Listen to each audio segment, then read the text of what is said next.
अशा स्वरूपाचा शाहू महाराजांनी वापरलेली भाषा आहे. मला जातीवाचक मी बोलत नाही आहे.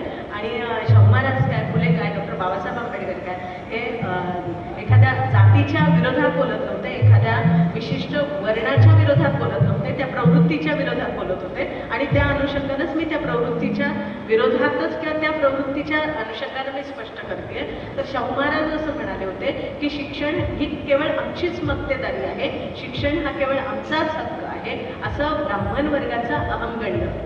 कारण त्या वर्गापुरतंच शिक्षण मर्यादित होतं, बाकीच्यांना कोणालाही शिक्षण खुलं नव्हतं.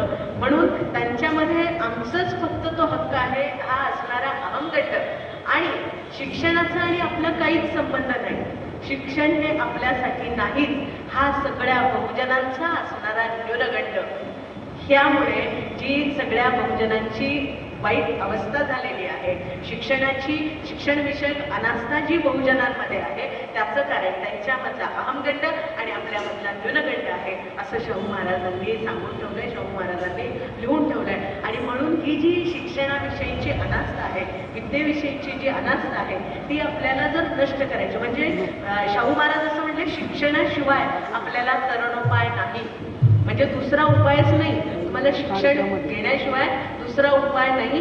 की डॉक्टर बाबासाहेब आंबेडकर काय किंवा ज्योतिबा फुले काय, राजर्षी शाहू काय यांच्याकडे मी समाज सुधारक म्हणून पाहते. कारण समाज सुधारणा ही खूप छोटीशी गोष्ट असते. समाज सुधारण्याची जी कन्सेप्ट आहे, रिफॉर्म म्हणजे सिस्टम आहे तशी कायम असते. समजा हा डायस आहे, हा डायस आहे तसा कायम आहे, त्याचा एखादा पाय लंगडा झाला तर त्याला टेकू द्यायचा आहे फक्त, आणि तोच हे डायसचं जे काम आहे ते चालू ठेवायचं, त्याच्याच आधारे काम करायचं, हे रिफॉर्म आहे. वो जो स्ट्रक्चर है वो वैसे ही रखना है और फिर थोडंसं टाकविजा करायच्या आणि पुढे चालायच्या, ही झाली सुधारणा. पण शाहू महाराज काय, डॉक्टर बाबासाहेब आंबेडकर काय किंवा सावित्रीबाई फुले, ज्योतिबा फुले यांनी सुधारणा केल्या. म्हणजे बाबासाहेब आंबेडकर असतील, 1935 पूर्वी सुधारण्याचा विचार त्यांनी केला, आणि मग 1935च्या नंतरचे डॉक्टर बाबासाहेब आंबेडकर हे क्रांतिकारक डॉक्टर बाबासाहेब आंबेडकर आहे. ते म्हणतात की मी या धर्मामध्ये जन्माला आलो, जो मला मानवतेनं जगू देत नाही, तर मी या धर्मामध्ये मी हिंदू म्हणून मरणार नाही, ही घोषणा ते देतात. कारण की त्यांनी ते अनुभवलेलं आहे की मला इथे व्यक्ती म्हणून स्वीकारलं जात नाही. म्हणून त्या ठिकाणी बाबासाहेब सुधारक राहत नाही, क्रांतिकारक म्हणतात. आणि क्रांतीची कन्सेप्ट आणि सुधारणेची कन्सेप्ट दोन स्वतंत्र वेगवेगळ्या कन्सेप्ट आहेत. क्रांतीच्या कन्सेप्टमध्ये समग्र परिवर्तन आहे, समग्र आमूलाग्र परिवर्तन आहे, व्यवस्था बदलाचा विचार आहे, ती व्यवस्था सगळ्या अंगाने बदलण्याचा विचार आहे. ज्योतिबा फुले काय, शाहू महाराज काय, डॉक्टर बाबासाहेब आंबेडकर काय यांनी प्रस्थापित समाज व्यवस्थेला नकार दिला. आणि नुसता नकार दिला नाही, नको मला हे चांगलं नाही असं म्हणून थांबले नाही, त्यांनी नवीन पर्याय दिलेला आहे. शाहू महाराजांनी नवीन पर्याय दिलेला आहे. आधीच्या व्यवस्थेमध्ये सर्वसामान्यांना, बहुजनांना शिक्षणाचा अधिकारच नाकारलेला होता, एका विशिष्ट वर्गापुरतं मर्यादित होतं. म्हणजे इव्हन शाहू महाराज हे राजे असताना सुद्धा त्यांना अस्पृश्यतेची वागणूक दिली जाते हे त्यांना अनुभवायला आलं. वेदोक्त प्रकरण तुम्हाला मला विद्यार्थ्यांना पण ठाऊक असण्याची शक्यता आहे की स्वतः राजर्षी शाहू महाराजांशी सुद्धा अस्पृश्यता केली गेली, जातीयता केली गेली. आणि म्हणून शाहू महाराज एकदम ज्याला म्हणतो की त्यांना एकदम जागे झाले, आणि शाहू महाराजांना असं म्हटलं की अरे माझ्यासारख्या राजाशी जर जातीयतेची वागणूक होत असेल तर सर्वसामान्यांचा अनुभव काय असेल.